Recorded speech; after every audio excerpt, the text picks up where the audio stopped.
Don't touch that. You're not allowed to touch his piano.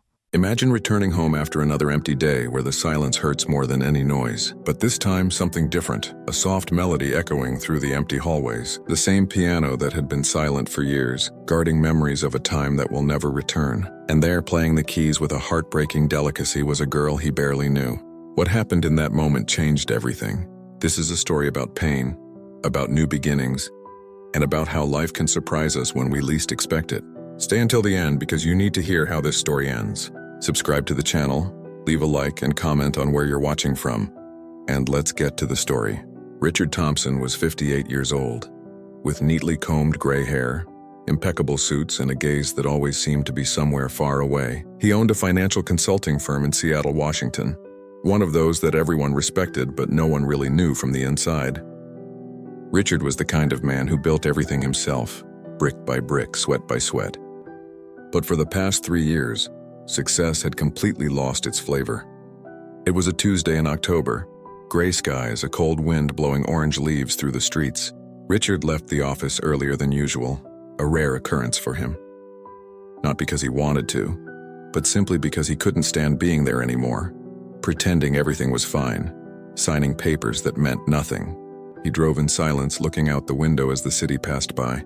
And when he got home, all he wanted was to lock himself in his office with a glass of whiskey and let the day end.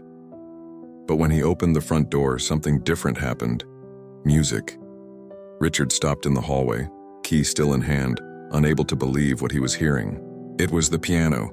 Someone was playing the piano. The notes were simple, a little shaky, but there was something pure about that sound. He recognized the melody immediately. Moonlight by Beethoven. Emily had learned that piece shortly before the accident. She played it every day, trying to get each note right, and Richard would stand there listening, his heart swelling with pride. Now 3 years later, someone was playing that same song. Richard walked slowly toward the living room, his heart pounding in his chest. He didn't know what to expect, but when he reached the door and looked inside, he saw a scene that brought him to a complete standstill. She was a girl, small, with braids in her curly hair, her dark skin glistening in the afternoon light streaming through the window. She couldn't have been more than 10 years old.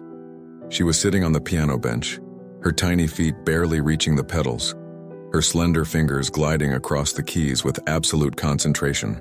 She played with her eyes closed, lost in the music as if nothing else existed. Richard felt something explode inside his chest. It was as if time had gone back. For a second, just for a second, he saw Emily there in the same way, with the same concentrated expression, playing that song she loved. Tears came before he could stop them, hot and fast, streaming down his face as he stood there unable to move. The girl finished the song and slowly opened her eyes, still breathing deeply, as if she were coming out of a trance. And then she saw Richard standing in the doorway. Her face changed instantly. Her eyes widened, her body tensed. I'm so sorry, sir," she said quickly, rising from the bench as if she'd been set on fire. "I shouldn't have. But before she could say anything else, Rosa came running out of the kitchen, her face pale with fright. "Sophia, what are you doing here?" Rosa shouted, a mixture of despair and anger in her voice. She looked at Richard, her hands trembling. "Mr. Thompson, I'm so sorry. The babysitter couldn't come today and I had no one to leave her with, so I brought her, but I told her to stay in the kitchen. She shouldn't have left there." Rosa grabbed her daughter's arm, pulling her away from the piano as if the instrument were about to burn. "Don't touch that. You're not allowed to touch his piano," Rosa said, her voice breaking, her eyes filled with tears. She looked at Richard again, desperate. "Sir, please forgive me. I know this piano is special to you. I know, Miss Emily. I should never have brought her here. It won't happen again, I promise." Sophia's eyes were also filled with tears, her lower lip trembling. "I'm sorry, Mom. I'm sorry, sir." Richard stood there, still processing everything, still feeling the lump in his throat. He looked at Rosa, saw the fear on her face, the despair of someone who thought she was going to lose her job. He looked at Sophia, that little girl who had just brought music back into that house for the first time in 3 years. And then, without thinking much, he walked over to the piano. Rosa took a step back, still holding her daughter, her eyes wide. But Richard said nothing. He just sat on the bench, his hands trembling slightly, and began to play April 2021 when everything fell apart. A rainy night, typical of the Pacific Northwest, one of those nights when the rain seems to wash away the whole world. Richard was traveling for work. Margaret, his wife of 32 years, was driving with Emily, their 12-year-old daughter, returning from the girls' piano recital. Emily had just played Fur-Elise at school, and Margaret had called him full of pride, saying that her daughter had been amazing. He still remembered her voice full of joy, saying, "You should have seen it, Rich, she played like a pro." 2 hours later, the phone rang again, but this time it wasn't Margaret. It was the police. A truck had run a red light. The driver had fallen asleep at the wheel. Margaret died instantly. Emily was rushed to the hospital, but she didn't survive. Richard remembered falling to his knees in the hotel room, unable to breathe, unable to believe that in a matter of seconds his entire life had been destroyed. The following months were a blur. Funeral, paperwork, people offering condolences that meant nothing. Richard went back to work because he didn't know what else to do. The house, that 3-story mansion in Magnolia overlooking Puget Sound, had become a mausoleum. He walked the hallways and saw Margaret in every corner. He saw Emily running up the stairs laughing, calling out, "Daddy, come see!" But when he blinked, there was no one there. The piano was in the living room, a Steinway grand that he had bought when Emily turned 7 and showed an interest in music. That instrument had been the center of so many happy moments. Emily practicing every day after school, Margaret sitting beside her, and Richard, when he arrived home from work, standing in the doorway just listening, a smile on his face. Now the piano was closed, covered by a slipcover as if it were a coffin. Richard couldn't even look at him. The only regular presence in the house was Rosa Martinez, 52 years old, a woman of Dominican origin who had worked as his housekeeper for 4 years. Rosa had a warm energy, that air of someone who had lived a long time and learned to find joy in small things. She had dark skin, curly hair tied in a bun, and always wore a flowered apron that Margaret had given her as a gift. Rosa came 3 times a week, cleaned the house, left food ready in the refrigerator, and tried in her own way to bring a little life to that place. She never talked much about her personal life, but Richard knew Rosa was a single mother. The man had left when she was a baby, never showed his face again, never sent a penny. Rosa raised her daughter alone, working in 3 different houses, taking buses from one side of the city to the other, returning home late at night with aching backs and swollen feet, but always with a smile on her face for her daughter. Sophia knew how much her mother sacrificed, and that's why she never asked for anything, never complained, never talked about how nice it would be to have a father to help with math homework, or to play ball in the park, or simply to be there. But Richard saw. He saw the way Sophia's eyes sparkled when he praised her. He saw how proud she was when he said, "You played perfectly today."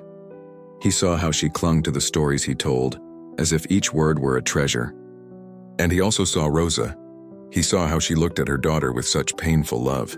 He saw how she was always tired, always worried about money, always trying to be strong even when she was clearly at her limit. Rosa never accepted extra help, never asked for anything beyond her agreed salary. She had pride, the kind of pride of someone who learned early on not to depend on anyone. But Richard wanted to help, not out of pity, but because that family had become important to him.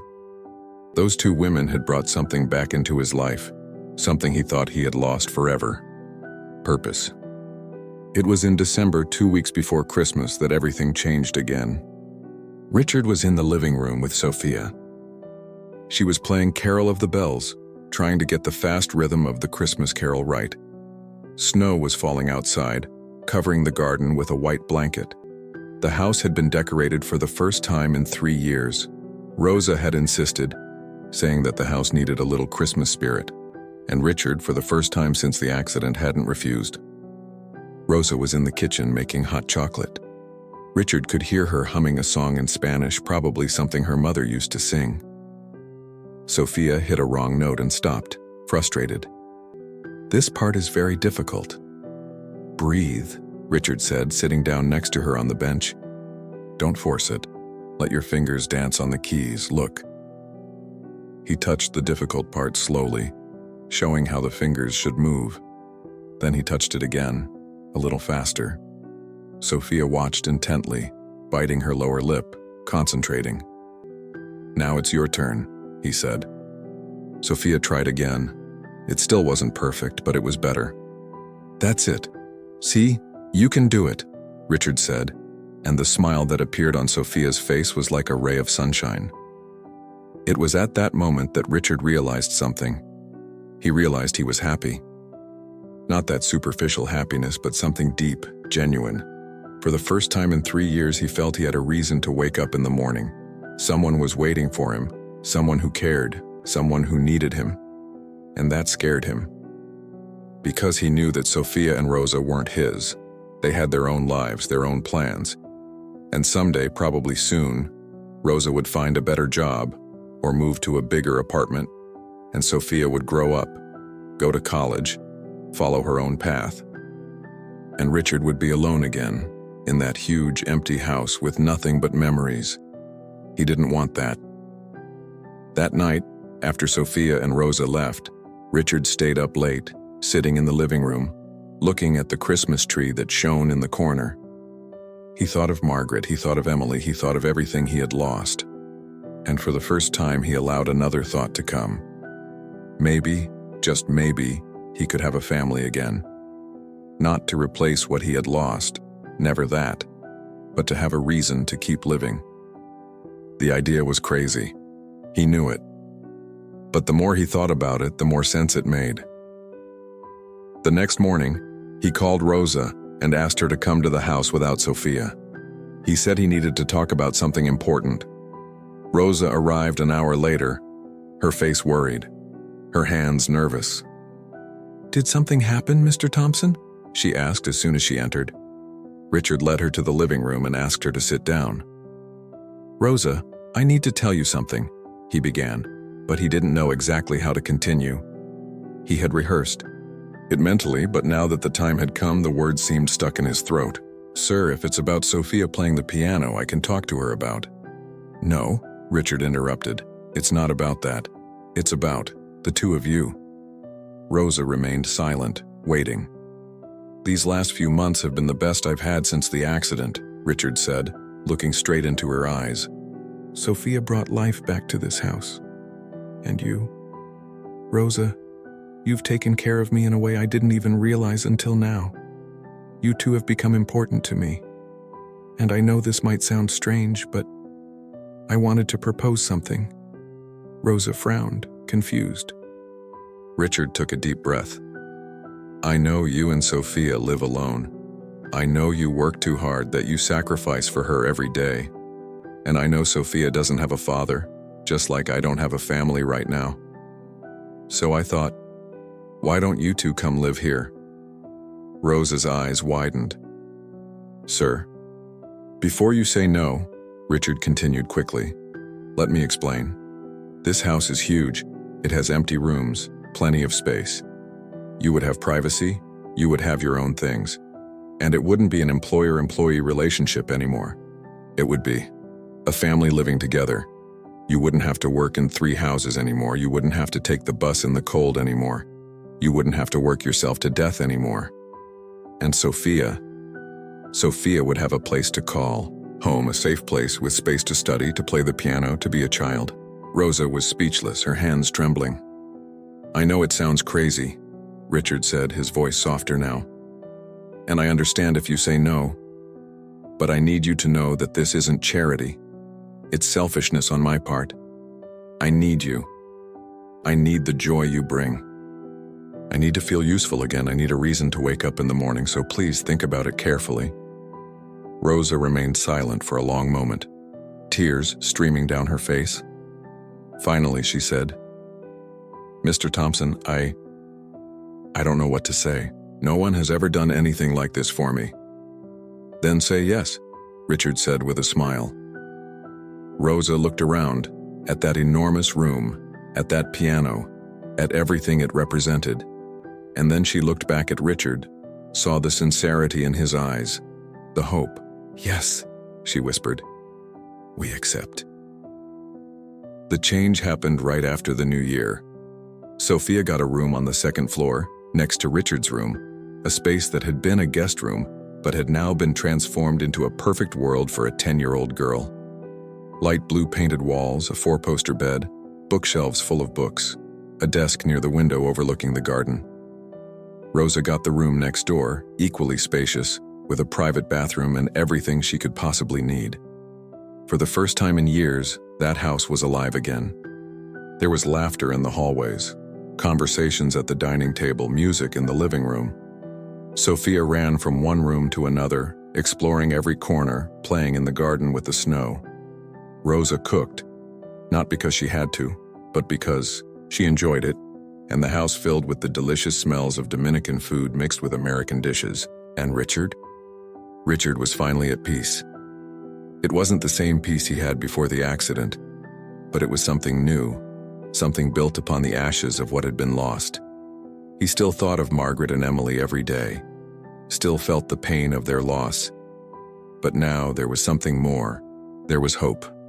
There was a future. Months passed. Sophia continued with her piano lessons, and her talent only grew. She began participating in recitals at school, and Richard went to all of them, sitting in the front row, applauding louder than any proud father. Rosa went back to studying, something she had abandoned years ago. Richard paid for her to take a technical course in administration, saying it was important that she had qualifications, that she had options. But what no one expected, not even Richard, was what was silently growing between him and Rosa. In the beginning, it was just gratitude. Rosa was grateful for everything Richard had done for her and their daughter. Richard was grateful for the companionship, for the life they had brought back to him. But over time, it transformed into something deeper. It was the little things. The way Rosa smiled when he told a bad joke. The way she made coffee for him every morning. Just the way he liked it. The way they stayed up late, talking about everything and nothing while Sophia slept upstairs.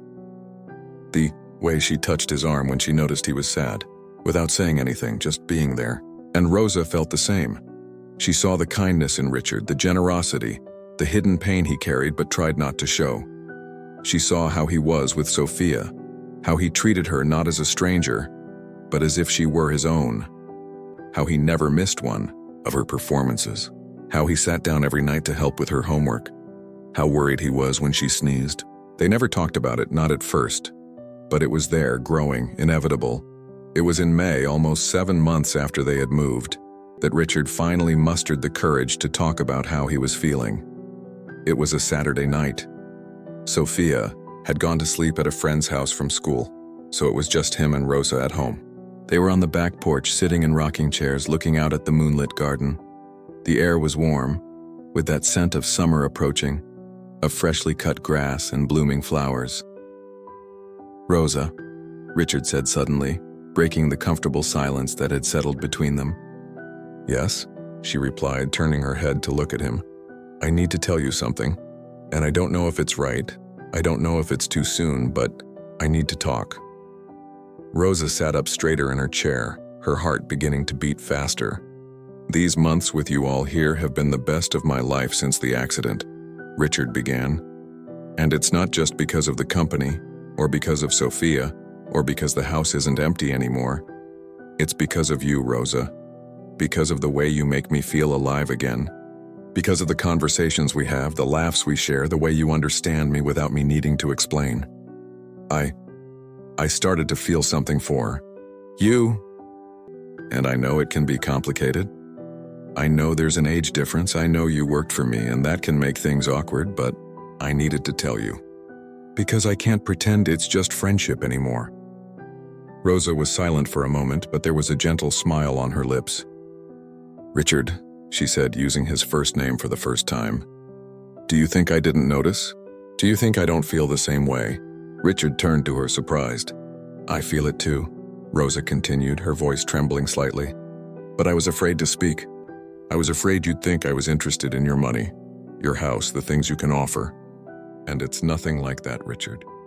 I fell in love with the man you are, with the way you treat my daughter as if she were your own, with the way you still care so much, even after everything that's happened, with the way you make me feel seen, important, special."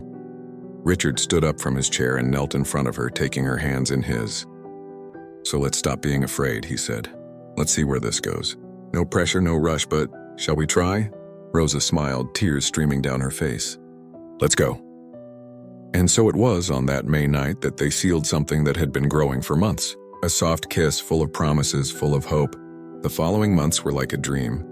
Richard and Rosa became a real couple, but they kept things discreet at first, wanting to be sure it was real, that it wasn't just a temporary fling. But the more time passed, the clearer it became that it was for real. Sophia understood, of course.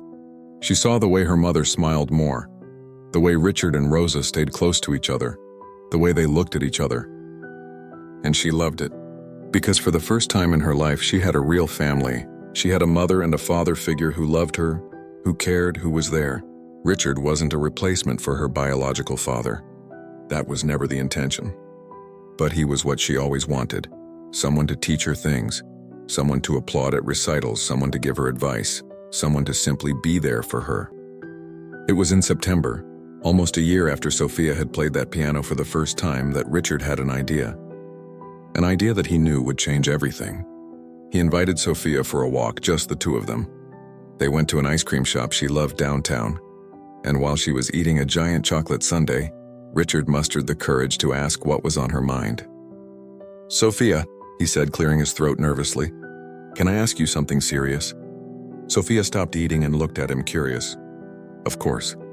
How would you feel if I asked your mother to marry me?" Sophia's eyes widened, the spoon still in her hand. For a second, Richard thought he had made a mistake, that he had gone too fast. But then a huge smile spread across the girl's face. "Seriously?" she asked, her voice full of joy. "Seriously," Richard confirmed. "But only if you're okay with it. Because you're just as important as your mother in this decision. If we get married, we become a real family. And I'd like to be your father. Not biologically, but in my heart. If you'll let me." Sophia dropped the spoon and threw herself into his arms, crying and laughing at the same time. I want it so much." Richard hugged her tightly, feeling his heart burst with happiness. "So it's decided. Now I just need your mother's yes." The proposal happened 2 weeks later. Richard planned everything carefully. He took Rosa to dinner at an elegant restaurant overlooking Puget Sound, the same place where he had taken Margaret on their first date years before. He knew Margaret would approve. He knew she wouldn't want him to be alone forever. During dinner, Richard was nervous. Rosa noticed, kept asking if everything was all right, and he said yes, that everything was perfect. And it was. For the first time in a long time, everything was perfect. When dessert arrived, Richard took a deep breath and took Rosa's hand. "Rosa, there's something I need to ask you," he began. Rosa felt her heart race, her eyes beginning to shine. "These last few months have been the happiest of my life since I lost my family, and I know that nothing will ever erase this pain. But you and Sophia have shown me that it's possible to be happy again. It's possible to love again. You gave me a second chance, Rosa. A second chance to have a family, to be a father, to be a partner, and I don't want to waste it. I want to wake up every day knowing you're there. I want to build a life with you, with Sophia. I want us to be a real family." He stood up, took a small box from his pocket, and knelt beside the table. The entire restaurant fell silent, everyone watching. "Rosa Martinez, will you marry me?" Rosa was already crying, her hands covering her mouth. Yes, I accept." The restaurant erupted in applause as Richard placed the ring on her finger. A simple but beautiful ring with a stone that sparkled in the candlelight. They embraced, cried together, and for the first time in a long time, Richard felt he was exactly where he was meant to be. The wedding took place in October, exactly 1 year after Sophia had played the piano for the first time. It was a small, intimate ceremony in the garden of the house. Only a few close friends and colleagues of Richard, some families from Sophia's school, and the pastor of the local church Rosa attended were present. Sophia was the maid of honor, wearing a white dress with blue details, and she was the one who delivered the rings. Richard and Rosa wrote their own vows, and there wasn't a dry eye when they spoke about how they had met, how they had healed each other, how they had built a family from scratch. But the most exciting moment came after the ceremony, when everyone was in the makeshift party room at the house, eating, drinking, and celebrating. Richard asked for silence and called Sophia forward. "Sophia," he said, holding her hand. "Today I married your mother, and that officially makes me your stepfather. But I want you to know that to me, you're not just a stepdaughter. You're my daughter. In my heart, where it matters. And I promise to be the best father I can be for you. I promise to be there at every recital, every school performance, every important moment in your life. I promise to protect you, support you, love you unconditionally. Because you changed my life, Sophia. You brought light back to the darkest place I've ever been." Sophia was crying, and Rosa was too. In fact, everyone was crying. And to mark this occasion, Richard continued, "I have a gift for you." He made a sign, and one of his friends brought a large box. Richard opened it and took out an adoption certificate. "I've already spoken to your mother about this, and if you agree, I would like to officially adopt you, so that you can be my daughter not only in my heart but also legally, so that you can have my last name, my protection, my inheritance. Everything that is mine is also yours, Sophia, because you are my family." Sophia looked at her mother, who was smiling through her tears and nodding. Then she looked back at Richard. "I want to," she said, her voice trembling. "I want to be your daughter." Richard pulled her into a tight hug, and Rosa joined them. And the three of them stood there embracing, crying tears of joy while everyone applauded. The years that followed were like a storybook. Sophia grew up, became an incredible pianist, won scholarships and played in major theaters. She graduated high school with honors and entered a prestigious university to study music. And at every step, Richard was there, proud, applauding. Rosa finished her technical course and started working in Richard's company's administrative department, not because she needed to, but because she wanted to. She discovered she had a talent for numbers and organization, and quickly became an essential part of the company. And Richard? Richard finally found peace. He never forgot Margaret and Emily, never stopped loving them, but he learned that it was possible to carry that love and still have room for the new. That it was possible to honor the past while living in the present. That it was possible to be happy again, even after the worst imaginable loss. The house, that mansion that had once been a mausoleum, was now full of life. There was piano music every day, laughter in the hallways, family dinners, silly arguments about which movie to watch, game nights, and love. And it all started with a girl who dared to play a forgotten piano. Years later, when Sophia was already in college, Richard was sitting in the living room looking at a photo on the fireplace. It was a picture of him, Rosa, and Sophia, taken on their wedding day. Everyone was smiling, happy, fulfilled. Rosa entered the room and sat next to him, following his gaze as he looked at the photo. "Are you okay?" she asked softly. Richard smiled. "I'm more than fine. I'm grateful." Grateful for what? For not giving up. For leaving that piano uncovered that day. For giving myself a chance to start over. And above all, for having the courage to love again. Rosa rested her head on his shoulder. "I'm grateful too. For you welcoming us. For opening your heart. For being the father Sophia always deserved to have." They stood there in silence for a while, simply enjoying the moment, appreciating everything they had built together. Then from upstairs came the sound of Sophia playing the piano. She was home for the weekend, practicing a new piece. The music echoed through the house, beautiful and full of emotion. Richard closed his eyes and listened. And for the first time in a long time, when he thought about music, about piano, about melodies, he didn't feel pain. He felt joy. He felt hope. He felt love. Because that piano, which had been silent for so long, was now playing again. And with it, Richard's heart had also begun to beat again. In the end, life has a unique way of surprising us. Richard thought he had lost everything, that he would never again feel that connection, that joy of having a family. But God works in mysterious ways, you know? Sometimes healing comes from where we least expect it. From a girl playing a forgotten piano. From a woman who worked in silence carrying her own weight. And from a man who had the courage to open his heart again, even with the fear of getting hurt. The story of Richard, Rosa, and Sophia reminds us that love doesn't have a single form. Family isn't just blood. It's a choice. It's about being present. It's about opening the door when all we want to do is lock ourselves in.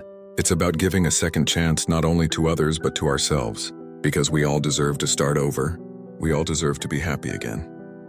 If this story touched you in any way, if it made you think about your own life, your own choices, leave a like below. Comment what you thought, what this story made you feel, and subscribe to the channel to continue hearing stories like this. Stories that make us believe that no matter what happens, there is always hope. There is always love. There is always a second chance.